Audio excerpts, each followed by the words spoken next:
Today, we're going to check out the newest release from ECM, the MECHANIKA Max.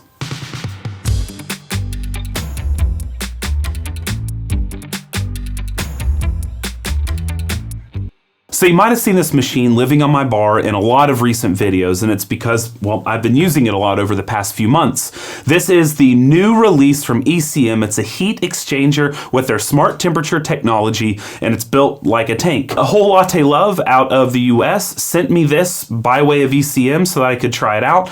I enjoy loaning things from resellers as opposed to manufacturers because I feel I can be more critical when it's a reseller because, well, they sell a lot of other stuff. So it doesn't really matter. So I feel like that gives me a little less bias. But anyway, this is due to Whole Latte Love sending out to me. Thank you for letting me use this. And there's some more machines they're going to be sending out my way soon. So I'm excited to take a look at all of these. As you can see, I have the Smart Espresso Profiler pressure gauge, Bluetooth transducer, as well as temperature, which is in the group head. And I will also be using a scase to measure the water exiting. So temperature in here, temperature in here, as well as the temperatures they provide in the machine itself. Let's get ready for a good old-fashioned Lance deep dive.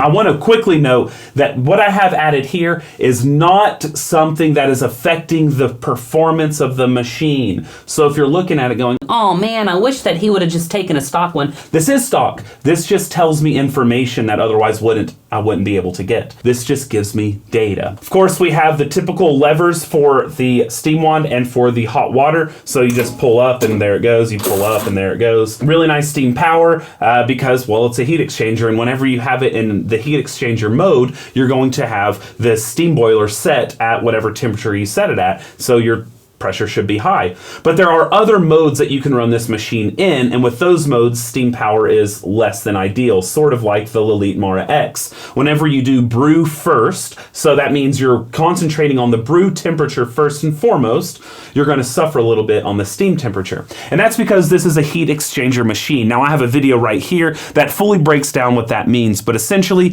you have a 1.9 liter steam boiler, and inside you have what I call the brew tube. It's a little heat exchanger tube inside where the brew water is going through. So it's being heated by the steam boiler inside a separate tube. Now what they have done with their smart temperature, which is what they call it, is they have two PIDs inside the machine. One probe is inside the steam boiler itself, and you can use the PID controller on the machine up front right here in order to set the steam boiler temperature. So you set the temperature and it will regulate how much the steam boiler is heating based off of the reading of the thermoprobe inside the boiler itself. They have a secondary temperature probe, which is at the top within the thermosiphon loop. Now, if you're confused by any of these words, like the thermosiphon loop, I can't ask you enough to watch that video I linked earlier. It shows a cutaway version of an E61, one with a heat exchanger, one with a dual boiler. It'll give you a much better understanding of everything. But the secondary probe is inside that thermosiphon loop, giving you a little bit more accurate reading of what the temperature is of the brew water itself. Now, there are some downsides of that, which we'll cover here in a bit, but it is important to note that that is kind of what they refer to as their smart system. And with that, you also have a PID controller. So you're controlling the thermoprobe that is inside that thermosiphon loop, and it will regulate the water temperature coming through that thermosiphon in order to hit what you have programmed it to, if that makes sense, which I hope it does. Regardless of the increases and the advances in technology for E61s, it is still a massive hunk of chrome-plated brass and stainless steel in the front, and that takes a long time to heat up with how slow a thermosiphon loop is. I was getting the signal that it was ready to start brewing at around 18 minutes. It took around 30 to 35 minutes before it was actually giving me the temperature of water I needed using my scase device as well as this transducer inside the E61 group itself. This machine will say it is ready when it hits the brew temperature before it actually enters this big robust piece of metal. So this chunk of metal takes a lot of temperature, a lot of time to heat up sufficiently, but the screen is telling you when the thermosiphon loop in the back is at sufficient heat, the one that you set to. Out of the box, it comes in the heat exchanger mode, which means you set the steam boiler temperature, and then it's going to heat that tube up, and you need to do cooling flushes in order to get the temperature of brew water to where you want it. So what they have done is they've added a flush mode. Based off of that thermoprobe in the thermosiphon, it tells you whether or not you need to flush to cool the water or you need to let it sit and heat up longer. So it has 3 dashes that will be on the lower part of the screen. When it's down below, it means you're too low in heat. You need to let it heat up until it says RDY, ready. If it's too hot, the 3 dashes will be at the top of the screen, and you need to flush until the timer starts, which indicates ready.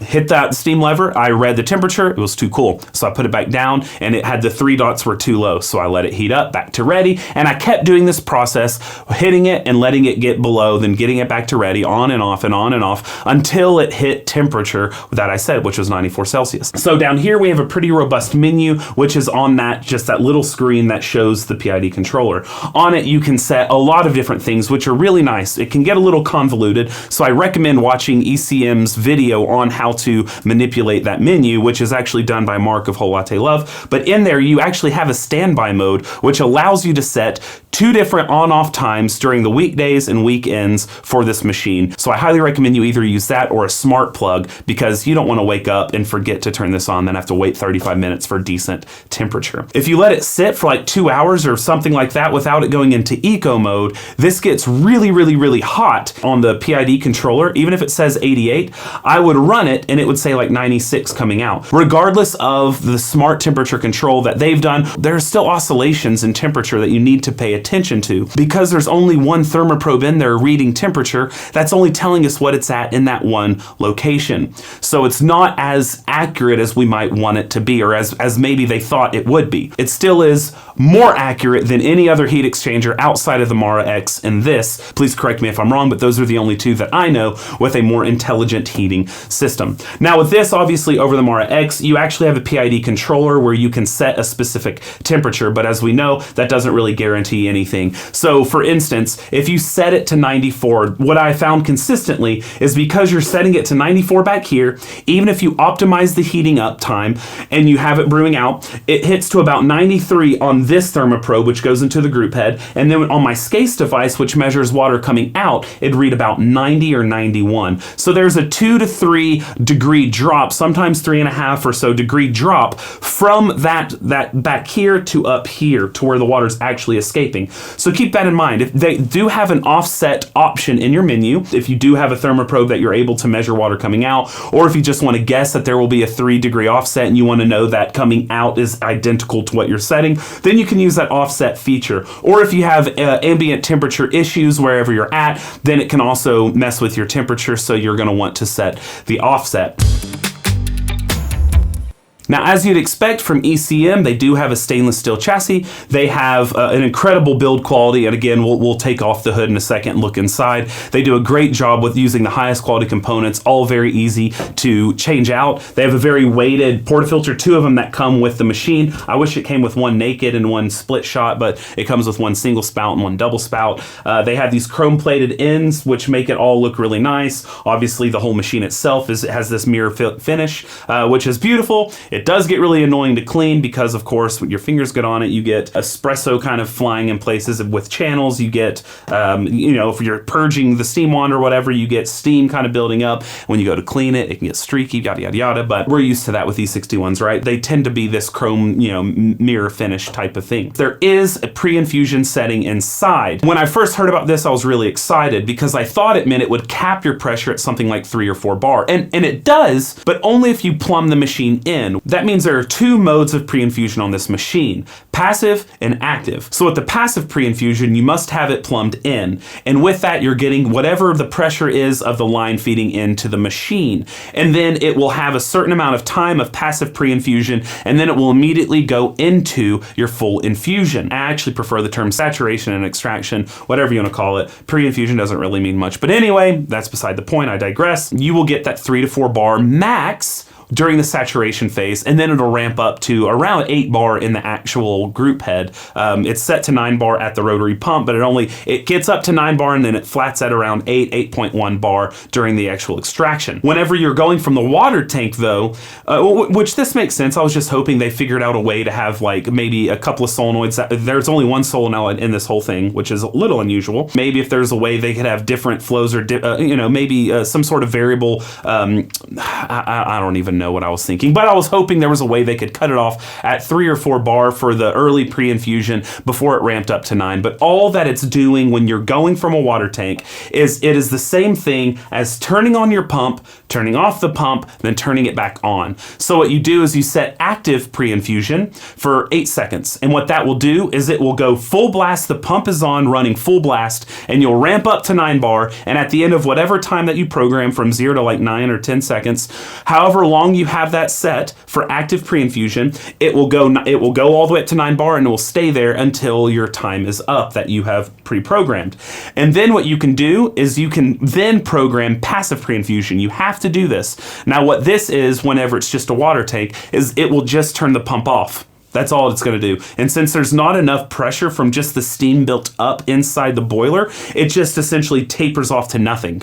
All right. So essentially you turn the pump on with active pre-infusion, then passive pre-infusion, it just turns the pump off. So all the water essentially stops being fed except for what's left over from the pressure being pushed. You don't release the valve when you do this. So whatever leftover pressure is there as it dissipates is going to continue to infuse. And then once your time of passive pre-infusion is up, it will go to full 9 bar yet again. So I was a little disappointed about this because you do have time restrictions, and you're better off just using the lever to do the same exact thing. If you go all the way up with the lever, like so, you can go down. Not all the way down, because going all the way down will release the valve, right? And then you'll unseat the puck. So instead of faffing around with the menu and guessing, you can actually do this and watch when the liquid will come out. And then if you need 4 seconds as opposed to 6 seconds, then you can do that. And you can sit here and let it sit off as long as you want, then reactivate the pump, and it's going to give you the same exact effect as what is going on in the menu whenever it's from the water tank. Obviously, if you have it plumbed in, you can use line pressure and have something completely different that's not obtainable with the machine coming from a water tank. I like going from the tank because I don't have a full filtration system at home, and I refuse to put tap water into my machine, and I also don't want to mess around with a 5-gallon bucket or one of those massive buckets and making my own water. I like to just do it tank by tank. Anyway, let's go ahead and pull some shots, and I'll show you the graphs on the screen so you can kind of see what I mean by all of this. So instead of actually using the programmed pre-infusion, which I promise is the same thing, I'm just going to pull you a manual shot and show you that you can go fully open. You can turn off the pump without releasing a valve, just like a normal E61, and then reintegrate it. And then at the end, you can taper off the pressure by turning the pump off again before shutting it down. And you'll also be able to see the temperature on this once it's done, and you'll be able to get an idea of what the temperature probe here is reading, which is the entering water into the group. Granted, it might lose another half degree or degree before it actually hits the puck, but you'll get a pretty good idea. All right, so let's get this set up. Now, real quick before I pull this, there are 3 brew temperature modes. As I said, it comes in the heat exchanger mode, which is just based off the steam boiler, and you'll have to flush it in order to get that cooling flush to get to the right temperature, and it can give you a guidance for that. Then there are 3 brew temperature modes. The first one is a slow heat up, which will have a low overshoot, meaning, let's say it's set at 94. It'll slowly heat up the steam boiler so that the PID inside of the thermosiphon is going up like 90, 90.5, 91, 92, whatever. And then it will barely overshoot it before it equalizes and hits where you need it. BT2 is faster, but then it will overshoot a little bit more because of the speed it's heating up the steam boiler. BT3 are for more experienced people that, have an understanding of E61s. It'll heat up the fastest, but it'll also have the biggest overshoot. So you have to keep that in mind, but they are brew temperature forward. So what this means is the pressure of the steam boiler won't really be at a pressure that you need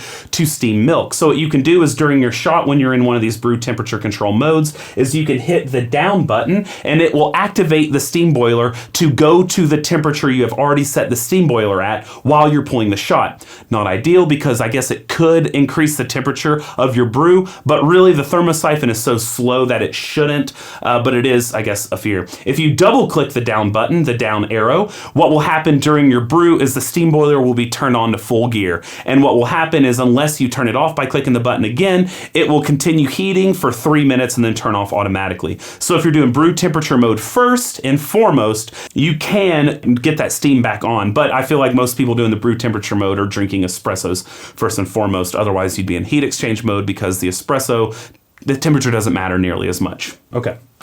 My PID controller shows it's at 95, so just a degree over where it should be set, but you'll see what's actually coming out. Here we go. So I'm gonna start this. We're gonna go. Once it reaches pressure, there we go, it's at 9. I'm gonna cut off the pump, but I've not released the valve. So I'm letting this go for a few seconds. We're at about 7 grams. I'm gonna turn the pump back on. So it didn't unseat the pump, we're good to go. I've turned it back on. This is a light roasted coffee, so it's not gonna look all velvety and thick and whatever you might wanna think. This is a very lightly roasted Kenya coffee, so it's not gonna be as pretty. Then I turn the pump back off for a little bit, and then once it hits 60 grams, because I'm doing a 1 to 3 shot, we pull it. All right, so what we have here, as you saw the shot in real time, I am going to now pull up the temperature of that one.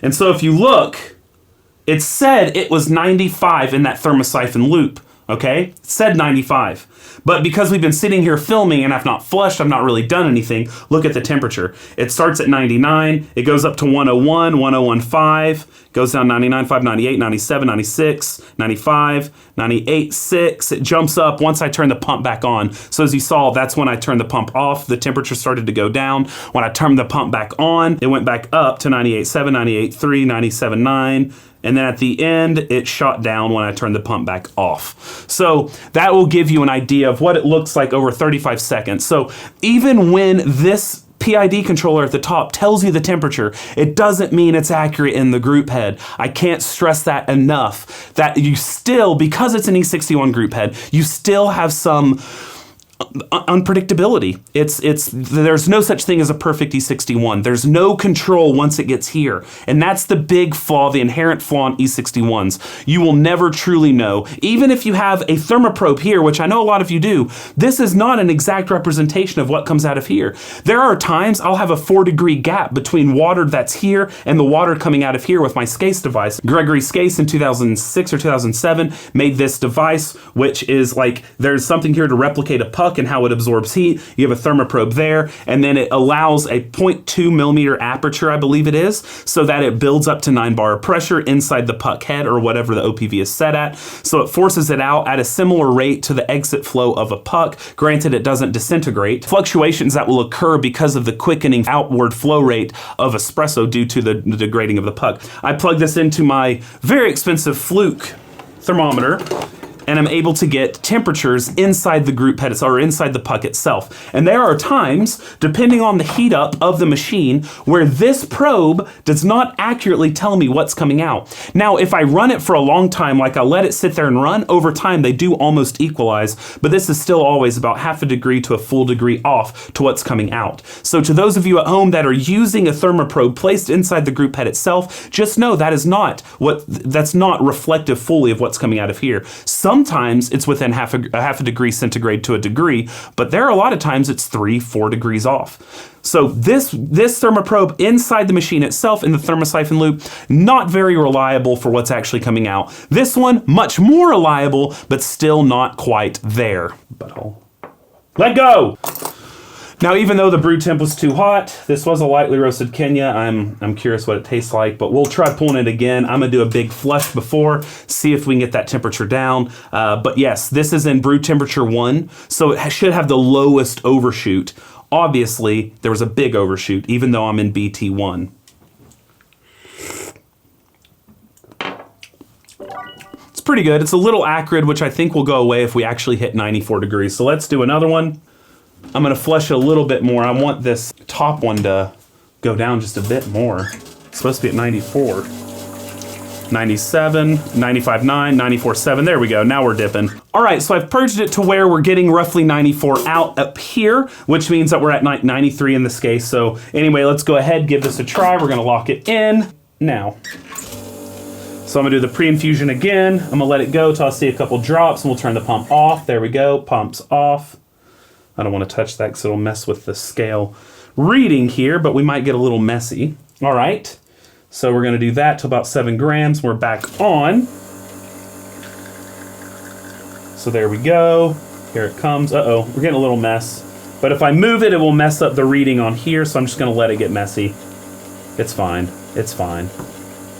Now we're at 42 right here. I'm going to go pump off and let it just kind of, use the excess pressure, and then boom, we cut that valve, and there we go. We're gonna take a look now at temperature. So it took a lot of flushing, but it was sitting at the beginning, it was at 95.5, then I cut off the pump and it shot down to about 92. And then when I turned the pump back on, it went up to 93.9, 94, 94, 94.1, and there you go. So that time it was at a really nice temperature. As you can see, it can do a good job. It just does overheat, even when you have the small overshoot programmed in, even with the brew temperature first. But if you flush, you should be good to go. Now this will help. As you saw, it was reading 100, but this needs to get down to like 95, 94, 93 before you start pulling the shot. So I highly recommend, regardless of what you have, whether it's the Elite Mora X or this machine, even with the smart heat exchangers, you still need the thermoprobe here. They're not very expensive. All you have to do is pull this little screw out. You don't even need to get the pressure gauge. This one is a more expensive transducer, but if you want, you can buy like a Y splitter and get something like the temperature probe and a pressure gauge, throw it in there. All you gotta do is take out this little screw with an Allen wrench. Well, let me take a sip of this actually. I'm curious now that it's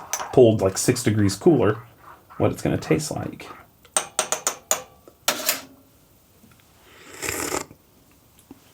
Much, much, much better. The acrid nonsense is gone, and here comes Ugo to steal a sip. Much better, right? Finally. Oh my God. All right, so next up, I'm gonna turn this off, let it cool down just a bit, and we'll open it up, look at the insides before we kind of wrap up here at the end. So let's do it. Ready, ready, ready, ready, ready. Yes. Nice. After about 47 minutes and 14,376 screws, as well as difficult to reach places, we now have the back panel off. So let's take a look at what's going on inside here and how it differs from some of the others. So first of all, of course, we see this is where the water intake is, whether you're plumbed in or whether you have the water tank. Now what is really great is right here, we have a rotary pump. Now this is a beefy boy. The Elite Mora X, for instance, has one of the silent vibratory pumps. This bad boy releases a water debit. If you just open that lever up, it comes out at around 13 milliliters a second. That is super heavy water debit, and what I actually like it that high. I'm a fan. I'm a fan for sure. The Lelite, for instance, comes out at like 5.5 grams a second. The Lelite Bianca comes out at like 6 or 7 grams a second. This one's coming out at a whopping 13 or so. Now, what are the implications for that with flow control? Well, you'll definitely have more of a range, but you won't be able to open it up all the way to 13 if you're wanting to close it off all the way as well. So you're still gonna have a shorter range on flow control. You're gonna have to give up some of that upper end, but if you're only using the lever or the pre-infusion, I mean, 13 is that pelts the puck. So I do recommend using a puck screen for that.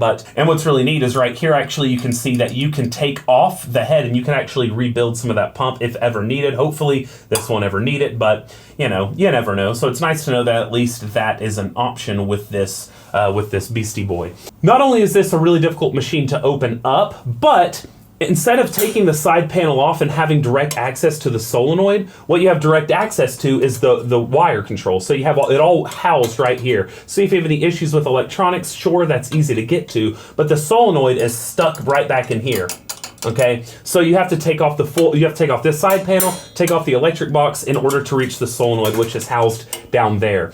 And again, there's only one on this, which is interesting, but it can also, I guess that's one less to have to clean up if it ever gets jammed or anything, which it shouldn't. Again, these are using high quality parts that should be completely fine. Now, as you see, everything else looks pretty standard. We have right here, we have the thermoprobe for the steam boiler. So this is temperature 2, which is how you set on the front screen. That's how you set the steam boiler temperature. So we have that temperature probe here. We have the other temperature probe here, which this is part of the thermosiphon unit. So this is the intake into the group head itself, and down below where you can't see is what it comes out of the bottom of the E61 group head. But this is where it's taking the temperature, is right there. All right, this is the steam boiler pressure gauge, so you can follow this coiled wire over to here. So it's taking the pressure right there. So it's releasing it and allowing us to read the steam boiler pressure. So obviously if we're in brew control mode, we're gonna have maybe around 1 bar of pressure on the steam wand. Of course, to steam really nice texture, you want it to be around 1.2 or higher. 1.5 will make it the easiest, which is where it would live in the heat exchanger mode that the machine comes default in. Then of course over here we have the pump pressure. So you can follow this line, it drops down here. It comes all the way down to the back of the rotary vane pump. So it just goes up to 9. That's not showing back pressure, it's showing pump pressure. So make sure you know the difference there. Pump pressure is reading directly from the pump. So it takes water into the pump and it's coming out at 9 bar, but of course it loses pressure and everything going through the whole system because then it's dictated by pressure coming out of the boiler, right? Instead of having the back pressure here, what we have is the pump pressure. If you want to have puck pressure or back pressure, you'll need to install in that hole that I have installed the Y splitter, you'll need to install a pressure gauge or a Y splitter for a pressure gauge and thermoprobe or something like that. Otherwise, all you're ever gonna see is the pump pressure, which doesn't tell you what it is at the puck. All right, it'll say 9 bar pump pressure, even if you're, at 1 bar because you went way too coarse. So you're like, oh, I'm at 9 bar, but really you're at like 1 bar back pressure. So just because the pump is feeding 9 bar doesn't mean that the puck is experiencing 9. And as we saw earlier, the pump says 9, but of course coming at the group is about 8 bar. Here is the steam wand. This is where the steam is released into right here. So as you see, it goes to the valve, and then all there is a ball valve there. You pull down the lever, it opens up a spring that opens the ball valve, and boom, you got steam straight from the boiler. Over here you have the hot water, which is taken out of the bottom right down here. I'm not a big fan of just how difficult it is to kind of take everything apart. Of course, it's not that it's difficult, it's just time consuming. Nothing you shouldn't be unused to if you're taking down an E61. If you ever want to drain the whole thing, you've got to flip it upside down with the mushroom cap off to let it all drain out. But all the parts are really nice. It has this nice jacket around the stainless steel boiler. We have this new trend where you have everything feeds into that bottom release in the drip tray, which is that little nut underneath the E61 group head. If any leaks do occur within the OPV or within the steam boiler itself or anywhere else, all of that releases into this one tube that will just drip out in the drip tray. The water tank doesn't actually come with a lid, like a specific lid, which I'm not a fan of. So whenever you put this on top, you can get dust particles, coffee grounds, whatever that might be flying around into your water tank, since there's not a dedicated lid like there is on like every other machine. And so I'm not a fan of that. In fact, I unintentionally didn't use this for about 2 weeks. And when I came back, there was a lot of floaters in here because things had fit underneath this grate and into the water tank. That being said, the water tank is 3 liters, which is a pretty good size. And considering that the steam boiler itself is 1.9 liters, you have a lot that you can do in one go, essentially. This or the Mara X. They both have this smart temperature control system. They both obviously have their flaws because of the nature of E61 group heads. What should I go for? Well, obviously this one is quite a bit more expensive. I'm not going to say prices here because it varies so vastly around the world. It's like, at least with the Elite, they're loads more expensive in the US than they are Europe, like almost double price. It's kind of crazy. With ECMs, I don't think the price jump is as high, but it's still, these are a lot more expensive than the Elites. And that can be because of maybe some of the cost of the parts used. But beyond that, it's all down to kind of conjecture. Whether or not these parts will last longer than something in an Elite, I mean, regardless, you have things that are off the shelf, easy to maintain, easy to fix. But in all reality, whether you get the Elite or this one, if you're taking care of it well, they're gonna last a long time because of how well built both of them are, because of the repairability of the items, and because how easy E61s are to service. Now, the downsides of both obviously is the massively long heat up time. You just have that big hunk of brass on front. It's gonna take forever to heat up. It's not very energy efficient is what I'm trying to say. Neither one of them are. Now, this one does have the rotary pump, which is a plus, and it does have PID controllers on the steam boiler and on the brew boiler. So you can set specific degrees within a smallish range. Whereas on the Mara X, you have 3 temperature settings that kind of range like 90, 91, you have like 93, 94, like 96, 97. So you don't really have as much granular control on temperature, but as we've seen, you're not really getting granular control anyway because of all the systems that it loses heat to as it goes to the group head. So I don't know if I would say it's a huge benefit to have PID control on this as far as granular temperature control, because it's taking temperature from here in the thermosiphon. So I don't know how much better that really is. Like, maybe a minutia of us that are tasting very, very lightly roasted coffees and need specific temperatures, maybe, but in all reality, because of the unpredictability of these and the fact that the temperature reading will be different from here to the actual in the thermoprobe I have in the group head versus what's actually coming out with my scase, the fact that they're all kind of unpredictable. Like I said, there are times this one back in the back, the one in the thermosiphon would read 85. After a shot, it would read 85. And that's true because it was pulling in fresher water. But because the thermosiphon works so slowly, when I pulled a shot on the scase, even though this one read 85, the scase would read 96. An 11-degree jump. So there's really no way to truly predict this because of all the areas where heat can be lost or maintained. So in the end, when you're buying one of these, you have to know it's kind of a crapshoot. You need to optimize your ability to really track temperature by using a thermoprobe, or get it to its hottest setting early and pull your shots and turn it off. You want to use it right after about 30 minutes, between that 30 minute and an hour. Once it's past an hour is when it starts to get a little volatile in its temperature fluctuations, regardless of the brew control setting it is on. Even on the lowest one that should have the smallest overshoot, we still saw temperatures over 100 in that shot we showed earlier in the video. If you're looking for a heat exchanger and you want that rotary pump, I mean, I don't know what else to really recommend, but when it comes down between this and the Mara X, you're looking at the biggest differences are obviously vibratory pump versus rotary pump. A big difference is some of the build quality on this might be a little better than that on the Lelite, but whether or not that'll affect you as a home user, I don't think longevity of those parts are going to be that different, to be honest with you. And if they are, well, they're off the shelf. The other big thing is the water debit due to the pumps. This one being rotary has that 13 milliliters a second water debit. So if you want to fill your puck by turning the pump on, then cut it off for a blooming phase where it just tapers off without unseating the puck, well, you're going to be able to fill a lot more quickly and a lot more evenly on this, whereas on the Lelite, it's about 5 mils a second. Much, much, much slower due to that OLAB silent vibratory pump. As far as the thermal stability, they're both about equal. This one you do have, again, you have that granular control, but whether or not that actually makes a big difference because of the way that you have to optimize the machine during your puck prep and all these different things, who knows if that actually is worth it. But in the end, it's a great machine, and it's one that if you buy, you're not going to regret buying. The question is, do you want a little bit more expensive, or do you want with a rotary vane pump and the higher water debit, or do you want a little less expensive with the Mara X?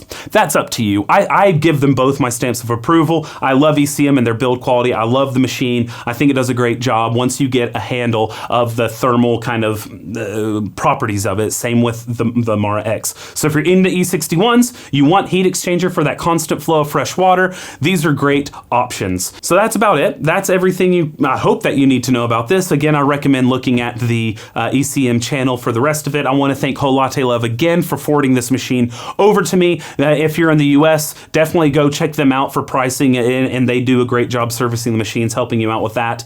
Yeah, so thank you, Latte Love. Thank you all for watching this. Again, if you have not hit that like and subscribe, I would really appreciate that. It really helps the channel grow. And yeah, I think that's it. I hope that you brew something tasty today, and cheers.